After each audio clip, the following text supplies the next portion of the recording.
अस्सलाम वालेकुम। आवाज़ आ रही है मेरी क्लियर? यस सर, आ रही है सर।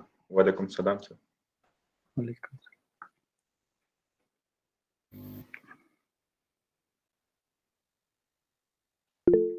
अच्छा, स्क्रीन सबको शेयर हो रही होगी ना? क्लियर? अच्छा देखें, टुडे हमारा पहला लेक्चर है करंट अफेयर्स का। करंट अफेयर्स के लेक्चर में जाने से पहले मैं आप लोगों को थोड़ा सा सिलेबस के बारे में बताऊं।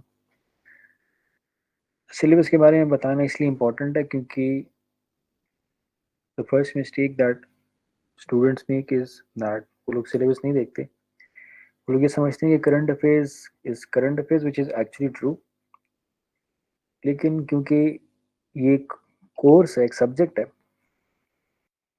और इस सब्जेक्ट का ऑब्वियसली एक स्ट्रक्चर होगा, तो उसको देखना इसलिए इम्पोर्टेंट है क्योंकि just like any other subject, Pakistan affairs हो गया हमारा, पॉलिटिकल साइंस हो गया, ऐसे हो गया हमारा, ऐसे नहीं बल्कि ये बाकी जीएसए हो गया, तो उनके स्पेसिफिक सर्टेन पॉइंट्स होते हैं जो आपने कवर करने होते हैं। हम लोग गलती ये करते हैं कि हम लोग करंट अफेयर्स पकड़ लेते हैं, न्यूज़ के अंदर जो भी आया हमने उसको कॉपी डाउन किया, हमने उसके नोट्स बनाए। पेपर के अंदर हम बैठे तो हमें ये रियलाइजेशन हुई कि अभी तक जो हम नोट्स बना रहे थे वो तो हम लोग सिर्फ एक ही डोमेन से बना रहे थे, जबकि एफपीएससी ने हमें 3 डोमेन्स दिए हैं और उस डोमेन्स को उसने ब्रेक डाउन किया हुआ है 100 मार्क्स के अंदर। अब जब पेपर के अंदर बैठते हैं फिर उसी डोमेन से वो 2 क्वेश्चंस करके आते हैं, एक क्वेश्चन करके आते हैं, बाकी के 6 क्वेश्चंस छोड़ के आ जाते हैं। तो बाकी के 6 क्वेश्चंस बहुत ब्लाइंडली करके आते हैं। करंट अफेयर्स को लाइटली अगर आपने लिया तो आपका ऐसे का पेपर डूब सकता है, आपका आईआर का पेपर डूब सकता है, आपका यूएसटी का पेपर डूब सकता है, इंटरनेशनल लॉ का, पॉलिटिकल साइंस का, सोशियोलॉजी का, क्रिमिनोलॉजी का, एवरी अदर सब्जेक्ट। क्योंकि हर सब्जेक्ट के अंदर आपका एक पोर्शन जो होता है ना वो करंट अफेयर्स के लिए रिस्ट्रिक्टेड होता है। मेरे करंट अफेयर्स की स्पेसिफिक बात नहीं कर रहा, मैं हर सब्जेक्ट की बात कर रहा हूँ।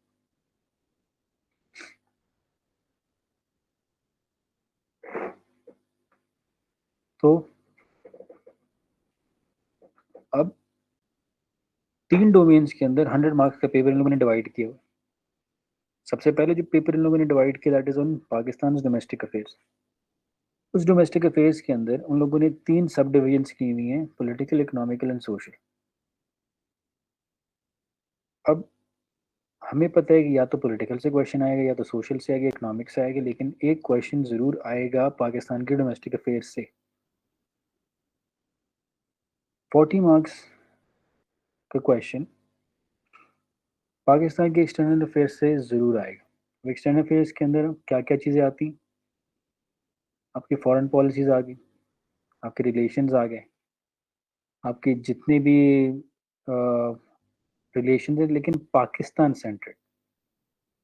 अक्सर स्टूडेंट्स कंफ्यूज करते हैं ना एक्सटर्नल अफेयर्स को विद ग्लोबल अफेयर्स, ये जो ग्लोबल इश्यूज हैं।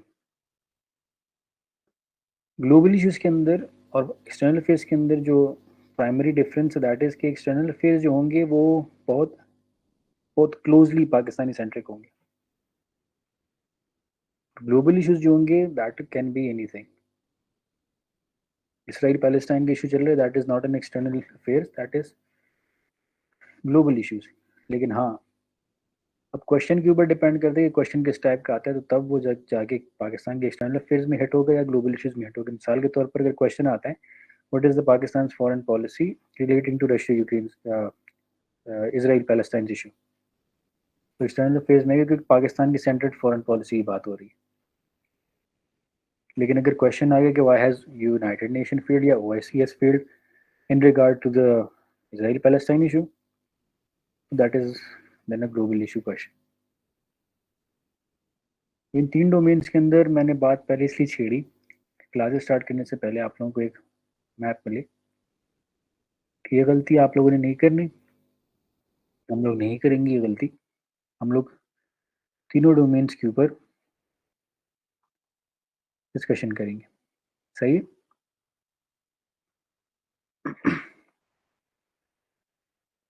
एक सेकेंड मुझे दें जरा, मैं एक स्टूडेंट को लिंक सेंड कर दूं।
अच्छा, यहाँ तक सबको बात क्लियर है ना? मुझे चैट बॉक्स के अंदर बताना। सही, माइक्स नहीं ओपन करनी,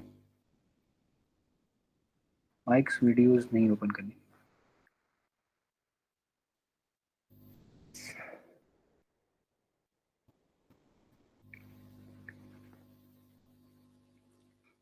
अच्छा, अब मेजर जो टॉपिक्स चल रहे हैं ना करंट अफेयर्स के, उसके ऊपर तो हम लोग डिस्कशन करेंगे बहुत डिटेल से। लेकिन जो करंट अफेयर्स साथ साथ ऐड होते रहेगा ना, हम उसको एक छोटा सा टच ज़रूर देंगे ताकि हमारा कोई भी करंट अफेयर्स रह ना जाए। और जो 2024 का अटेम्प्ट दे रहा है उसके लिए दिस इज़ वेरी इंपॉर्टेंट। सही है? जो 2025 का अटेम्प्ट दे रहा है इक्वली इंपॉर्टेंट, क्योंकि आपका जो करंट अफेयर्स होता है वो लास्ट 2-3 ईयर से काउंट होता है। सही है? आप खुद सोच लो, कश्मीर इशू जो है that is going on since for ever, Israel Palestine issue going on since for ever. आपको उसकी हिस्ट्री का पता होना चाहिए, आपको उसकी मेजर डेवलपमेंट्स का पता होना चाहिए, बाद में उसकी जो भी छोटी बहुत डेवलपमेंट्स आती हैं साथ में नोट डाउन कर लिया करो। ओके, अब let's focus on today's lecture. Will start officially, and इस लेक्चर सीरीज के अंदर टॉपिक्स तो बहुत ज़्यादा होंगे।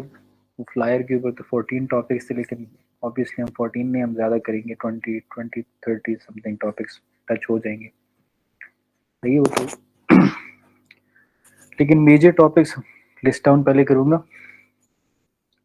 और स्टार्ट करेंगे मेजर टॉपिक से पहले, क्योंकि आप लोगों की फर्स्ट क्लास है और फर्स्ट क्लास के अंदर ना मोटिवेशन थोड़ी सी हाई होती है। स्टूडेंट कहता है कि बस आज सारा पढ़ाएंगे सर, बस आज मैं पढ़ लूँ। तो मैंने भी कहा कि आज एक ऐसा टॉपिक पढ़ाता हूँ जो कि थोड़ा सा टेक्निकल हो बट वेरी इंपॉर्टेंट हो। We are going to be discussing Pakistan economy today. बहुत इंपॉर्टेंट है, इसके बगैर आपका बहुत ज़्यादा डोमेन्स इसके अंदर रह जाएंगे। सही।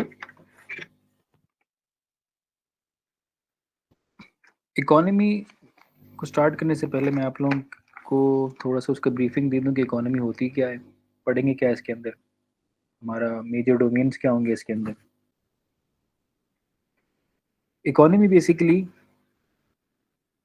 एक स्टेट को समझने के लिए बहुत ज़रूरी है। मैं आपको एक स्टोरी सुनाता हूँ, ये मेरे प्रीवियस स्टूडेंट्स को शायद मैंने सुनाई भी हो। पहले ज़माने में if you wanted to be a super power, तो आपके पास ना अ, जो मिलिट्री थी, लैंड आर्मी थी, उसकी तादाद होना वुड मैटर कि आप एक सुपर पावर बन सकते हो कि नहीं। You had a brilliant military, you had a great military, that would determine you being a super power और नॉट। आप रोमन एम्पायर को देख लो, आप अलेक्जेंडर द ग्रेट को देख लो, जितने भी देख लो। उसके बाद जब ट्रेड रूट्स डिस्कवर हुए और ट्रेडिंग स्टार्ट हुई हैवी अमाउंट में, तो उस ट्रेड रूट्स को अपने इकोनॉमिक इंटरेस्ट को सिक्योर करने के लिए जब नेवीज बनी, तो योर नेवी वुड डिटरमिन कि आप सुपर पावर बन सकते हो कि नहीं। तो लैंड आर्मी से नेवी आर्मी पे आपका सुपर पावर का जो सेंटर था वो चेंज हुआ। स्पेनिश आर्माडा थी स्पेनिश आर्माडा को ब्रिटिशर्स ने हराया ब्रिटिश ने जब हराया, they became the world leaders. Trade routes के ऊपर कब्जा किया, यूएस की कॉलोनाइजेशन की, ऑटोमन एम्पायर को हटाया, ईस्ट इंडिया कंपनी बनाई। उसके बाद फिर वर्ल्ड वॉर वन होती है हमारी, फिर वर्ल्ड वॉर टू होती है हमारी। वर्ल्ड वॉर टू के अंदर हम देखते हैं कि आपके पास अगर जितनी ज़्यादा बड़ी लैंड होगी ना,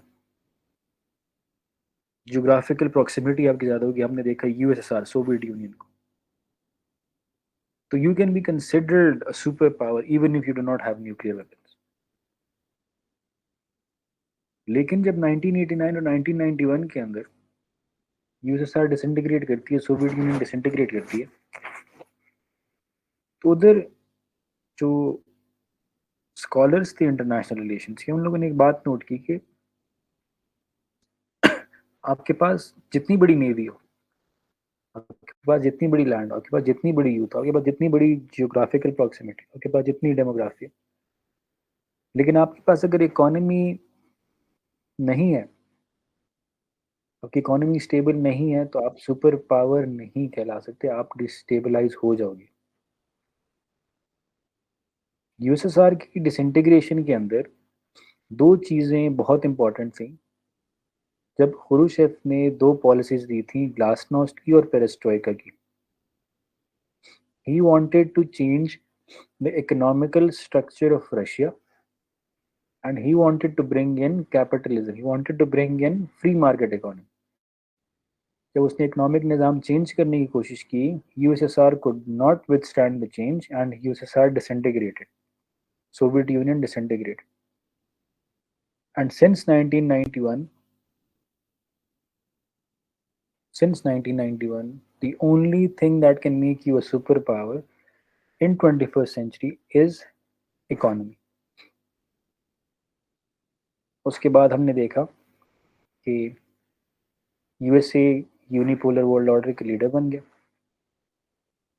उसने अपनी इकोनॉमिक इंटरेस्ट को सपोर्ट करने के लिए डिफरेंट जगहों पर अपनी मिलिट्री डिप्लॉय की, डिफरेंट जगहों पर डिप्लोमेटिक रिलेशंस डिप्लॉय किए। अब यूएस की इकोनॉमी तो चलती है एक कॉन्सेप्ट के ऊपर, जिस कॉन्सेप्ट को हम लोग कहते हैं, मैं आपको यहाँ पर लिख दूंगा। अभी हम लोगों ने लेक्चर नहीं स्टार्ट किया, मैं सिर्फ आप लोगों को एक ओवरव्यू दे रहा हूँ, सही है। यूएसए की इकोनॉमी चलती है एक कॉन्सेप्ट के ऊपर जिसको हम लोग कहते हैं मिलिट्री इंडस्ट्रियल कॉम्प्लेक्स।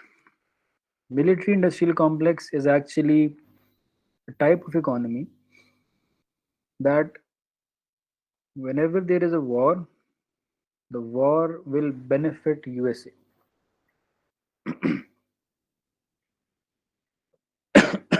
जितने भी मेजर कॉन्फ्लिक्ट्स आप देख लो ना, USA is part of it, सही है। अब इकोनॉमी को सेंटर पे रख के आप खुद देख लो, यूएस चाइना का जो टसल चल रहा है, यूएस चाइना का जो ट्रेड वॉर चल रहा है, ओबामा की एडमिनिस्ट्रेशन से लेकर ट्रंप की एडमिनिस्ट्रेशन तक, ट्रंप की एडमिनिस्ट्रेशन से लेकर बाइडेन की एडमिनिस्ट्रेशन तक, यूएस और चाइना का एक टसल चल रहा है। China has never threatened the United states of America militarily, कभी भी नहीं। लेकिन जो टसल चल रही है यूएस और चाइना की, that is specifically on one thing and that is economy.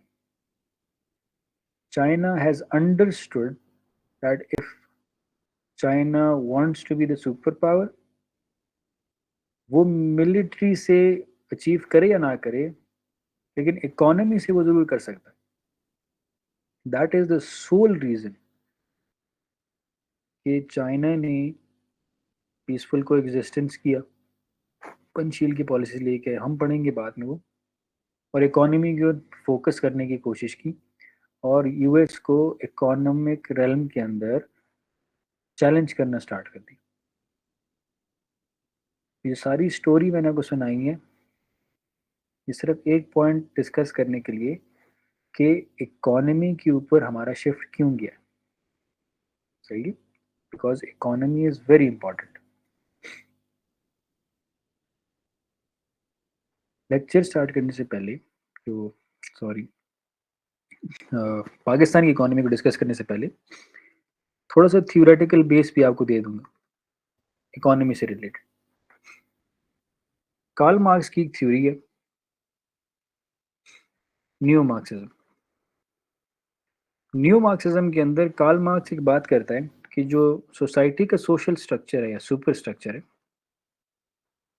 वो कुछ चीज़ों से बना हुआ है। Number 1 religion, number 2 politics, number 3 family, number 4 education, number 5 economy. अब इसको सिंपल बात में अगर मैं आपको एक्सप्लेन करूं तो अगर सोचो आप सीएसएस की तैयारी कर रहे हो, आप हॉस्टल में रह रहे हो, आप अगर नमाज पढ़ते हो कि नहीं पढ़ते आपकी सीएसएस तैयारी पे कोई असर नहीं पड़ना। रिलीजन को डिस्कस करें ना, यानी रिलीजन तो हमारा सुपर स्ट्रक्चर कितने इंपॉर्टेंट पार्ट ना हुआ। आप पॉलिटिक्स में यकीन रखते हो नहीं करते, इमरान खान को जेल हो गई है नहीं हुई, सही है, कौन इलेक्शंस में हारेगा कौन जीतेगा डज नॉट मैटर, आपका सीएसएस की जर्नी आप इफेक्ट नहीं हो रही, which means that it is also not a very essential part, मतलब इसके बगैर आपकी जर्नी रुक नहीं जाती। फैमिली ठीक है, आप घर में इतना बात नहीं करते, हफ्तों बाद कॉल कर लेते हो, 2 हफ्ते बाद कॉल कर लेते हो, which is not that important. Family ties आपकी ठीक नहीं है ठीक नहीं है जो भी है, लेकिन but it can not stop you from doing your चीजेस। एजुकेशन, आप सीएसएस की तैयारी कर रहे हो, आप अच्छे तरीके से कर रहे हो, आप बुरे तरीके से कर रहे हो, बट आप फिर भी रह रहे हो, आप जिंदा हो। आप रिलीजन को फॉलो करते हो नहीं करते, पॉलिटिक्स को फॉलो करते हो नहीं करते, फैमिली को करते हो नहीं करते, एजुकेशन को करते हो कि नहीं करते, लेकिन यू वुड स्टिल लिव। लेकिन अगर आपके जेब में पैसा खत्म हो जाए और वार्डन आपको कहे कि मुझे हॉस्टल करा नहीं था, और एकेडमी वाले आपको कहे कि आपने फीस नहीं पे की, और आपके पास खाने पीने के पैसे नहीं हो, तो can you survive in this economy, या कैन यू सर्वाइव? समझ आ रही मेरी बात की? कार्ल मार्क्स ये बात करता है in his new Marxism theory कि out of all that super structure economy is the most important. इसको हम लोग रेड कर देंगे। थ्योरेटिकल बेस भी मैंने आपको दे दिया, एक और थ्योरेटिकल बेस अगर मैं आपको दूं फ्री मार्केट इकोनॉमी की, क्योंकि आजकल का जो निज़ाम चल रहा है, जिस निज़ाम के ऊपर पाकिस्तान वर्क कर रहा है, उसको हम लोग क्या कहते हैं? उसको हम लोग फ्री मार्केट इकोनॉमी कहते हैं, उसको हम लोग कैपिटलिज्म कहते हैं, उसको हम लोग ग्लोबलाइजेशन कहते हैं, उसको हम लोग लेसेस फेयर इकोनॉमी कहते हैं। ये सारे एक ही चीज़ के नाम है, इसको हम लोग इकोनॉमिक लिबरलिज्म भी कह सकते हैं। सही है। In free market economy, capitalism, globalisation, laissez faire economy, economic liberalism, इन पूरी चीज़ों में, इन सारी चीज़ों में कोई डिफरेंस नहीं है, ये सिर्फ एक ही चीज़ है, डिफरेंट नाम है। आजकल का 21st सेंचुरी का जो इकोनॉमिक निज़ाम चल रहा है पूरी दुनिया के ऊपर, वो कैपिटलिज्म का है, वो ग्लोबलाइजेशन का है, वो लेजर फेयर इकोनॉमी, वो इकोनॉमिक लिबरलिज्म, वो फ्री मार्केट इकोनॉमी। इतना पता होना चाहिए आप लोगों को, क्योंकि पाकिस्तान जिस मॉडल को फॉलो करता है that is capitalism, that is globalization, that is laissez faire economy, free market economy को फॉलो करता है। हम लोग सोशलिस्ट इकोनॉमी नहीं है।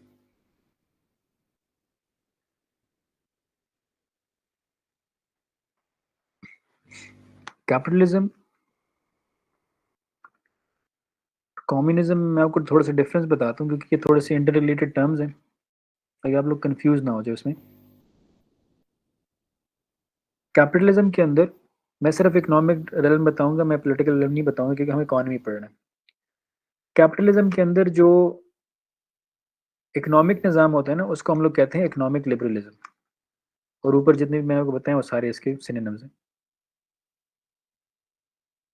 कम्युनिज्म के अंदर जो इकोनॉमिक निज़ाम है ना उसको हम लोग कहते हैं सोशलिज्म। अक्सर स्टूडेंट्स गलती ये करते हैं ना कि सोशलिज्म को कम्युनिज्म के साथ सिनोनिम में यूज़ करते हैं, जबकि कम्युनिज्म एक पूरी आइडियोलॉजी का नाम है। कम्युनिज्म के अंदर जो इकोनॉमी है ना,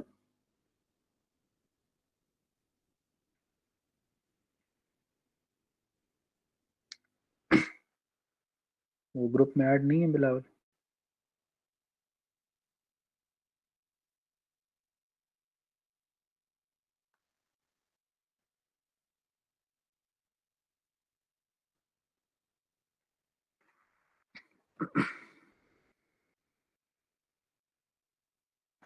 अच्छा आयशा को मैंने नहीं ऐड किया था ग्रुप में, I am very sorry. Thank you so much Bilawal.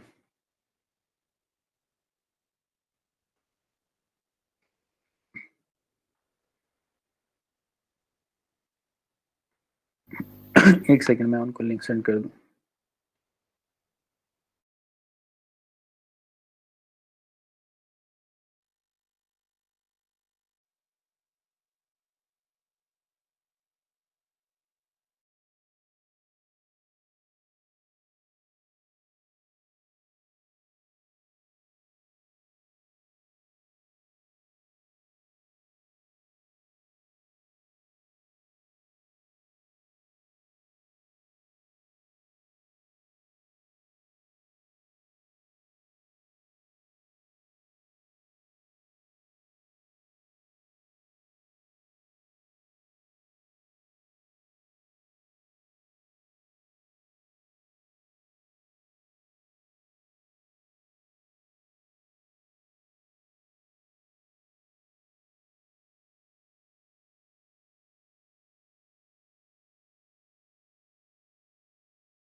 अच्छा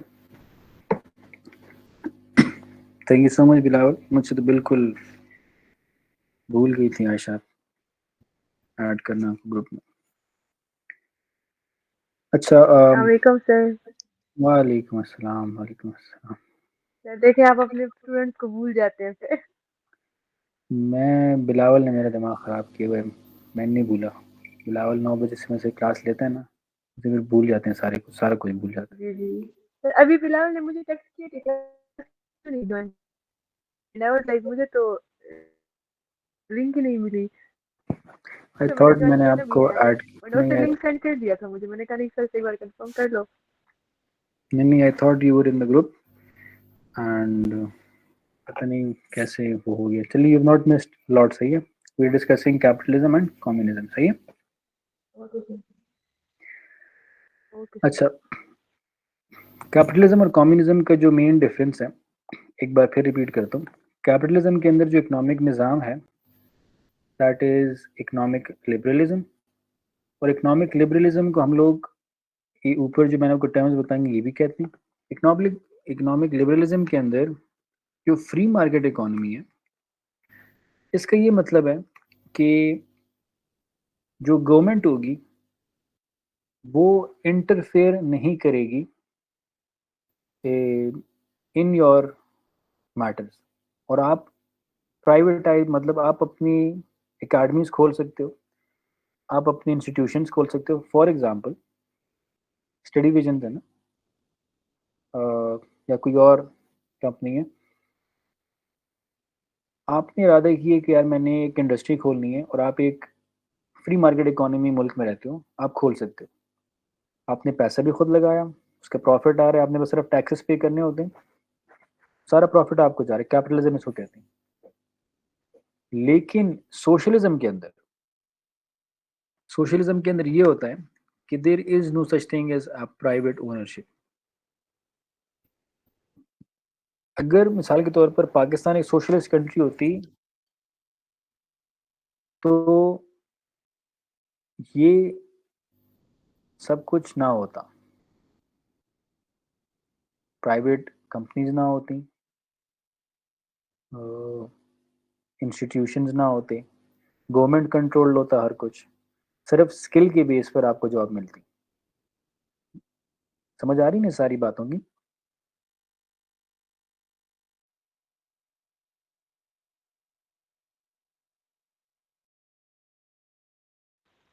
जी सर।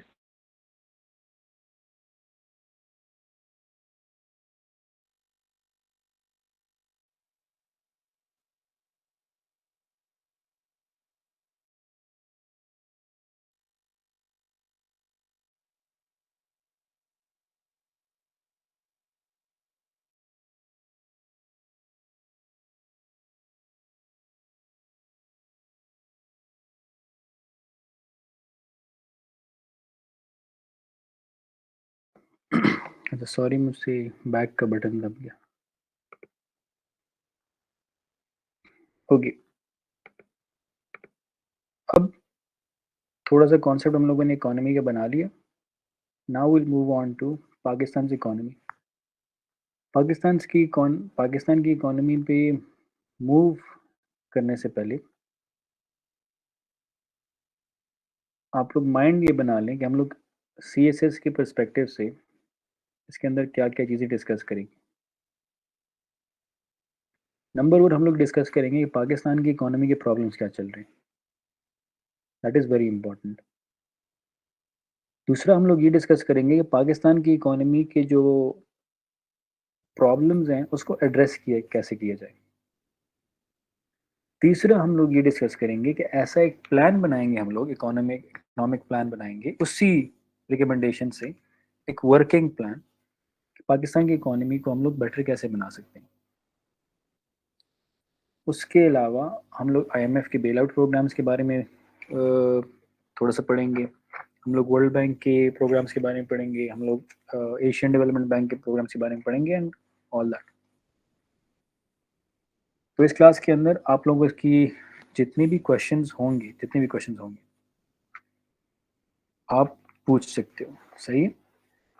अब आप लोगों को माइक खोलने की इजाज़त होगी क्योंकि मैं चैट की तरफ नहीं देख रहूँगा, मैं फोकस्ड रहूँगा on giving out information and typing whatever is important. सही है? कोशिश करें कि माइक के अंदर शोर ना हो और क्वेश्चन करके माइक बंद कर दें। सही है? वीडियो नहीं ऑन करनी, मुझे कोई शौक नहीं है आप लोगों के हसीन चेहरे देखने का। सही है? नहीं किसी और। माइक ऑन करके जो क्वेश्चन है वो पूछ लें, माइक ऑफ कर दें। Let us start. अच्छा ये बताओ, यहाँ तक तो सबको क्लियर है ना? यहाँ तक तो किसी को प्रॉब्लम नहीं हुई? Let us discuss what are the problems in Pakistan's economy.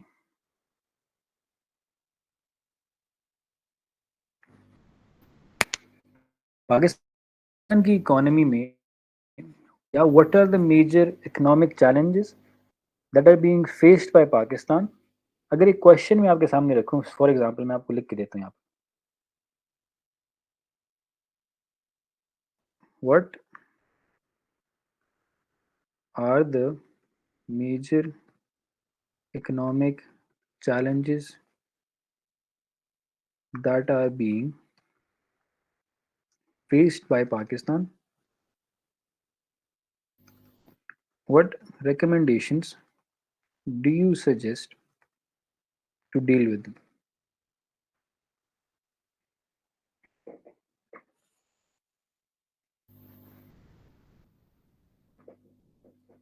तो अगर मैं अभी आप लोगों से पूछूं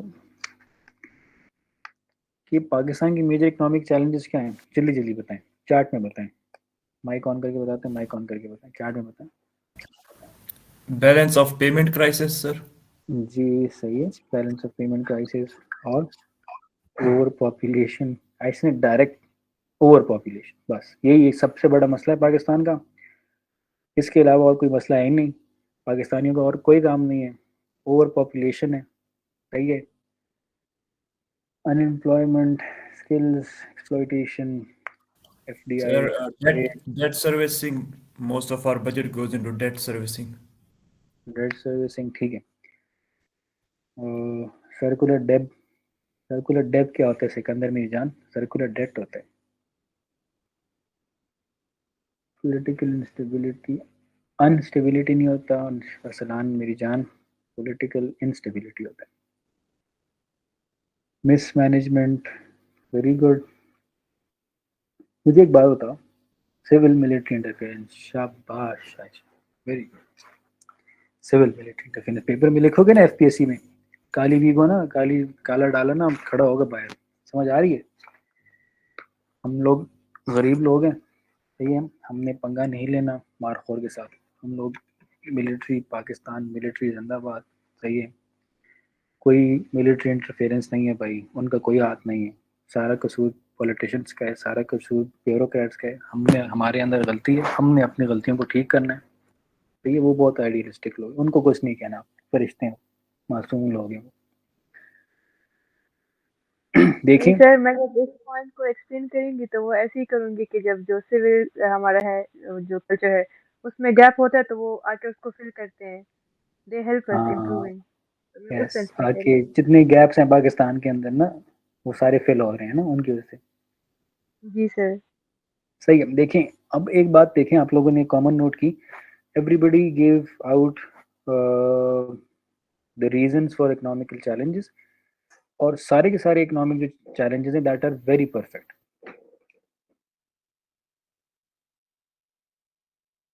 civil military interference, mismanagement, instability, tax evasion, circular, ये सारे के सारे all of them are correct.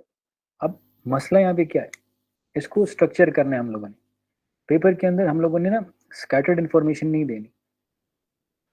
Paper के अंदर हमारे पास 20 मिनट्स, 35 मिनट्स होते हैं क्वेश्चन के लिए। मैंने आप लोगों की क्लास को पेपर अटेम्प्टेशन पढ़ाई थी किप्स में कि नहीं? जी सर। हम बिल्कुल 35 मिनट्स होते हैं एक क्वेश्चन अटेम्प्ट करने के लिए। 8 पेजेस लिखने होते हैं मिनिमम। अब उस 8 पेजेस के अंदर इंट्रोडक्शन भी आपने लिखनी है, कंक्लूजन भी आपने लिखना है, अगर डेफिनेशन आ रही है डेफिनेशन भी आपने लिखना है। फिर आपने उस क्वेश्चन को ब्रेक डाउन करना है। अगर 20 मार्क्स का क्वेश्चन है आप लोगों का, जो कि होता है 20 मार्क्स का, उसके अंदर 2 पार्ट्स हैं, 3 पार्ट्स हैं, 4 parts, you have to equally divide it. अब what are the major economic challenges that are being faced by Pakistan and what are the recommendations you suggest to deal with them? इस question के अंदर बहुत open सा question है, there are 2 major parts. एक part वो आपको कह रहा है कि पाकिस्तान के इकोनॉमिक चैलेंजेस है क्या, आपने स्ट्रक्चर्ड करने, सही है। Let us discuss what are the economic challenges that Pakistan is facing. Number 1, high inflation.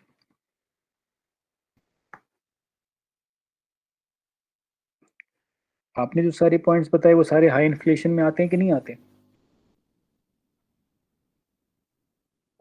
लेकिन अगर मैं आपको बताऊं, high inflation according to CIC data, आपने जो डाटा यूज करना होगा ना रेफरेंसिंग के लिए करंट अफेयर्स के अंदर, ये एक वेबसाइट है, इसकी आपने रेफरेंसिंग देनी होगी अगर आपने कोई डाटा प्रेजेंट करना है, सही है। आपने IMF की रेफरेंसिंग देनी होगी, आपने वर्ल्ड बैंक की रेफरेंसिंग देनी होगी, उनके रिपोर्ट्स आते हैं उनकी रेफरेंसिंग देनी होगी, आपने अपने इकोनॉमिस्ट की रेफरेंसिंग देनी होगी। अब हाई इन्फ्लेशन है हमारे पास, CIC डाटा के ऊपर रिपोर्ट आती है कि अक्टूबर 2023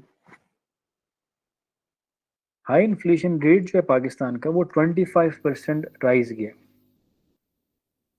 और इस हाई इन्फ्लेशन के अगर मैं आपको कॉजेज बताऊं, देखें हम लोगों ने 3 फोल्ड करना है। अगर मैं हाई इन्फ्लेशन का बता रहा हूँ ना पेपर के अंदर, तो मैं उस हाई इन्फ्लेशन को फिर उसका आर्ग्यूमेंट को प्रूव भी करूंगा कि हाई इन्फ्लेशन हो रही है, किस वजह से हो रही है। मैंने सिर्फ ये नहीं थ्रो आउट करना कि देयर इज हाई इन्फ्लेशन, अगर मैं बता रहा हूँ कि there is high inflation to the examiner, फिर मैंने एक्सप्लेन भी करना होगा एग्जामिनर को कि किस वजह से।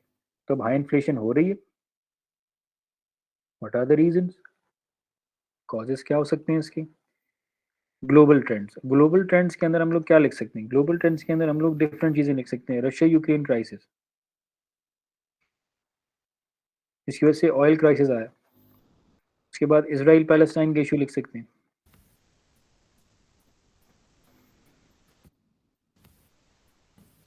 समझ आ रही है इस बात की।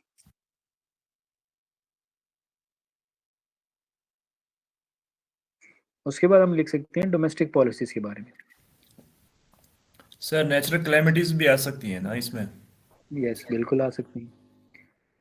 डोमेस्टिक पॉलिसीज में हम लोग क्या लिखेंगे, पाकिस्तान ने अक्टूबर 2023 के अंदर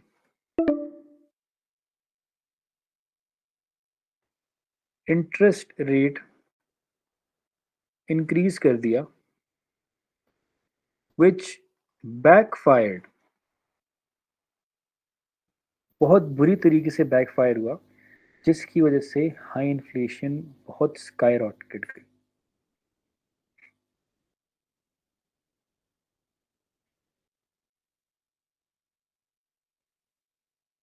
सेकंड नंबर पे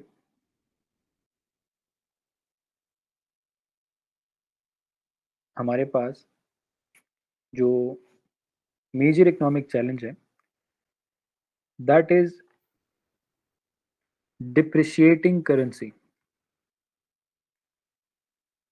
व्हाट इज डिप्रिशिएटिंग करेंसी, जब आपकी करेंसी जो होती है उसकी वैल्यू कम होने लगती है। अब डिप्रिशिएटिंग करेंसी का जो मेन आर्ग्यूमेंट है हमारा, उसको प्रूव करने के लिए हम पेपर के अंदर क्या लिखेंगे। अब एग्जामिनर को तो हमने बता दिया कि ठीक है डिप्रिशिएटिंग करेंसी है हमारी, लेकिन किस वजह से डिप्रिशिएटिंग करेंसी, वो कौन सी चीज़ें थी जो लीड कर रही हैं डिप्रिशिएटिंग करेंसी की तरफ, जो कि अल्टीमेटली ये चैलेंज बन रही है इकोनॉमी का पाकिस्तान की तरफ। तो डिप्रिशिएटिंग करेंसी में हम लोग अगर लिख लें, नंबर वन, हमारे पास लिमिटेड फॉरेन रिजर्व्स है, हमारे फॉरेन रिजर्व्स डिप्लीट हो रहे हैं। व्हाट आर फॉरेन रिजर्व्स, हर कंट्री के पास फॉरेन रिजर्व्स होते हैं, डॉलर्स के, येन के, पाउंड के, गोल्ड के, सिल्वर के। उस रिजर्व्स जितने ज़्यादा हो ना आपके पास, तो आपकी जो वर्थ होती है आपके पैसे की वो इंक्रीज होती है।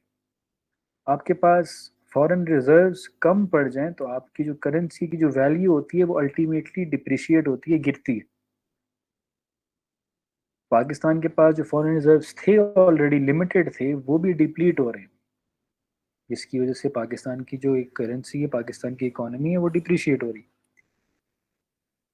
नंबर सेकंड, जो हमारे पास डिप्रिशिएटिंग करेंसी का जो कॉज आ रहा था, वो करंट अकाउंट डेफिसिट का आ रहा था। अब करंट अकाउंट डेफिसिट है क्या, इस चीज़ को एक्सप्लेन करने इसलिए ज़रूरी है कि स्टूडेंट्स समझ नहीं आती।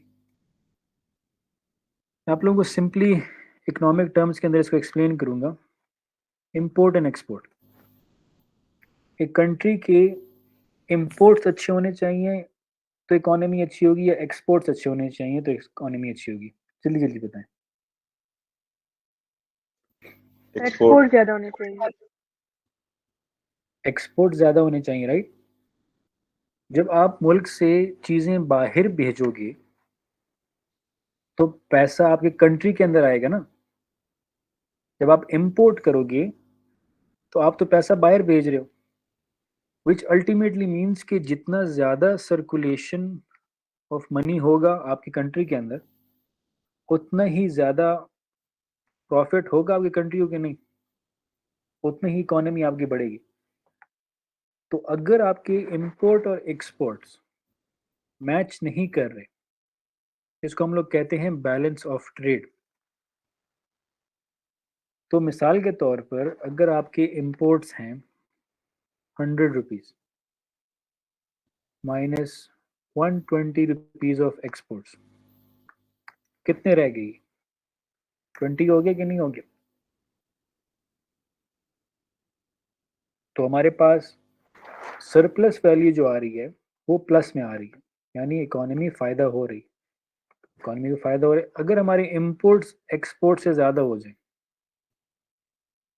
तो ये -20 में चला जाएगा, विच विल अल्टीमेटली मीन कि जो हमारा करंट अकाउंट डेफिसिट है वो इंपोर्ट एक्सपोर्ट का जो इम्बैलेंस आ रहा है वो कितना है, -20। पाकिस्तान का current account deficit according to CEIC data, ये मैंने कल चेक की है, अच्छा आप लोगों को अपडेट करने की जरूरत नहीं है। CEIC data, it is $947 million, और ये जो स्टार्ट है दिस इज फ्रॉम सितंबर 2023।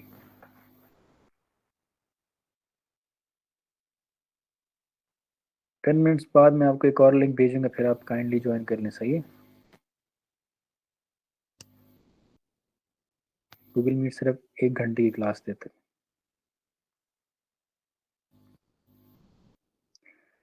अच्छा, तो हमारे पास डिप्रिशिएटिंग करेंसी में हमारे पास दो जो मेजर चीज़ें आ रही हैं, that is limited foreign reserves, कि हमारे फॉरेन रिजर्व डिप्लीट हो रहे हैं। दूसरा current account deficit. Current account deficit क्या होता है, जब आपकी इंपोर्ट और एक्सपोर्ट के अंदर बैलेंस ऑफ ट्रेड जो होता है उसमें इम्बैलेंस आ रहा हो। इम्बैलेंस कब आता है, जब आपके इंपोर्ट्स आपके एक्सपोर्ट से ज़्यादा होते हैं। Clear? So that is one of the most major problem right now. और उस कितना हमारे पास सर्कुलर डेब्ट कितना है हमारा, दैट इज $947 million, सितंबर 2023। अब थर्ड जो हमारा मेजर चैलेंज है, दैट इज और राइजिंग डेब्ट। अब राइजिंग डेट के अंदर आपको पता होना चाहिए कि डेट कितने टाइप्स के होते हैं। एक तो हमारे पास करंट अकाउंट डेफिसिट आ गया ना, लेकिन उसको हम डेब्ट में नहीं काउंट करेंगे, चलें वो तो डेफिसिट है हमारा। How many types of debt do we have? Number 1 we have circular debt. तो एक्सप्लेन मैं करता हूँ कि व्हाट इज सर्कुलर डेट, सही है। उसके बाद हमारे पास आता है टोटल पब्लिक डेट। उसके बाद हमारे पास आता है एक्सटर्नल डेट। उसके बाद हमारे पास आता है डोमेस्टिक डेट। उसमें उसके बाद डेट टू GDP रेशो आता है।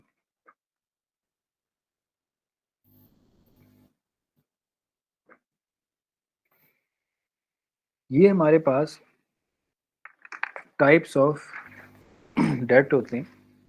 अब इनको समझना ज़रूरी है। सर्कुलर डेट का कॉन्सेप्ट मैं पहले आपको एक्सप्लेन करता हूँ, that is important to know. YouTube और उनके ऊपर आपको मिलेंगे, लेकिन थोड़ा सा कन्फ्यूजन हो जाता है स्टूडेंट्स को। सिंपल वर्ड्स में आपको एक्सप्लेन करूँगा और बताऊँगा कि सर्कुलर डेट का खेल क्या चल रहा है सारा सारा।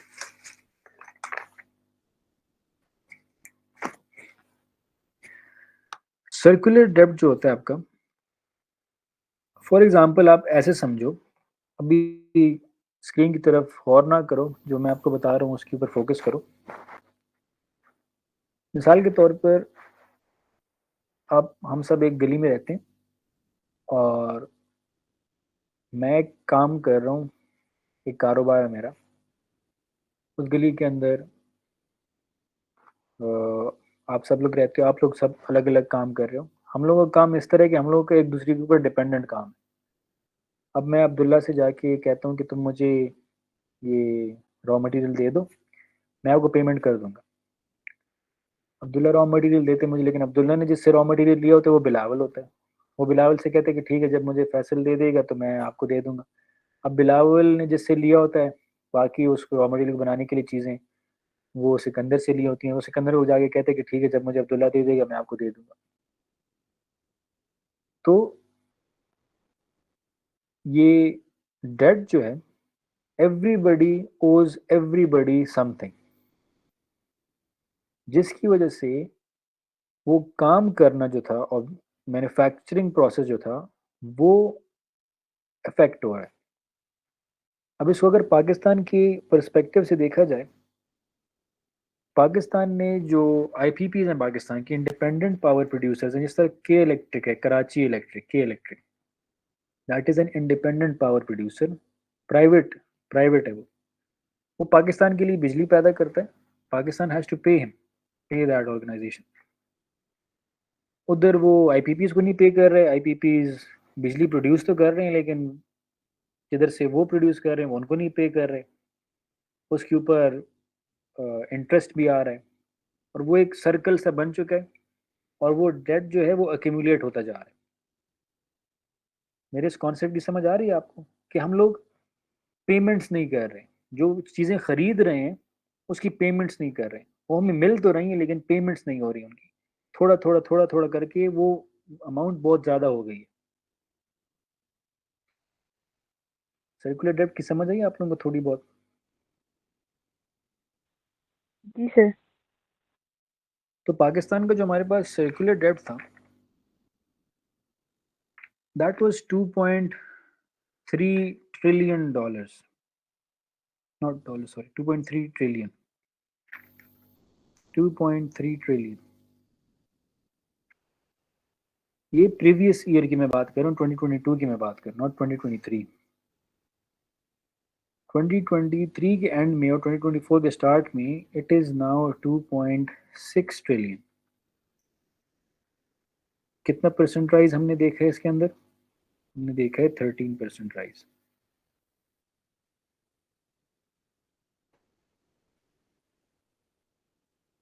Is a very demanding issue of Pakistan economy. समझ आई? सर्कुलर डेब्ट के बाद हमारे पास आता है टोटल पब्लिक डेब्ट। अब टोटल पब्लिक डेब्ट as of June 2023 it was 223.86 billion dollars. अगर इसको मैं रुपीस में कन्वर्ट करूं तो ये रुपीस के अंदर बनते हैं समथिंग 62.881 ट्रिलियन रुपीस। ये हमारा टोटल पब्लिक डेब्ट है। टोटल पब्लिक डेब्ट क्या होता है? जितना भी हमारा टोटल डेब्ट है ना पब्लिक में, पब्लिक डेब्ट, गवर्नमेंट डेब्ट है, वो दैट काउंट होता है। टोटल पब्लिक डेब्ट के अंदर हमारे पास दो सब आते हैं, एक्सटर्नल डेट और डोमेस्टिक डेट। क्योंकि गवर्नमेंट होती है वो उन्हें दो जगहों से डेट लिए होते हैं, या तो डोमेस्टिक डेट लिए होते हैं या तो एक्सटर्नल डेट लिए होते हैं। एक्सटर्नल कौन से हो गए? हमारे आईएमएफ, वर्ल्ड बैंक वगैरह, एडीबी वगैरह। डोमेस्टिक हमारे इंडिपेंडेंट पब्लिक, ये जो प्राइवेट प्रोड्यूसर्स होते हैं, आईपीपीज होते हैं, जो डिस्कोज होते हैं हमारे, वो डोमेस्टिक। तो हमारा डोमेस्टिक डेब्ट ज्यादा होगा कि एक्सटर्नल डेब्ट ज्यादा होगा? सर टोटल पब्लिक डेट की डेफिनेशन बता दें भाई, इसकी थोड़ी सी इंट्रोडक्शन। टोटल पब्लिक डेब्ट जो होता है ना हमारा, जितने भी हमने डेब्ट लिए ना, मिसाल के तौर पे मैं पाकिस्तान हूँ, मैंने आईएमएफ से भी डेब्ट लिए हुए और मैंने अपने मुल्क के अंदर भी लोगों से डेब्ट लिए हुए। सही है?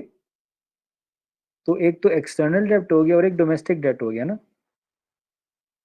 तो एक्सटर्नल डेब्ट और डोमेस्टिक डेब्ट दोनों को मिलाकर टोटल पब्लिक डेब्ट बनता है। ये जो एक्सटर्नल और डोमेस्टिक है ये फिर सब टाइप्स हैं टोटल पब्लिक डेब्ट के, दो डिविजन हैं। समझ आई अब?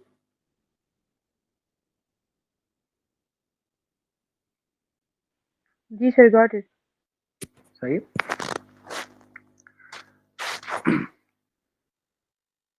अच्छा, मैं आपको लिंक सेंड करता हूँ, आप ज्वाइन करो। सही है? I am sorry for the inconvenience.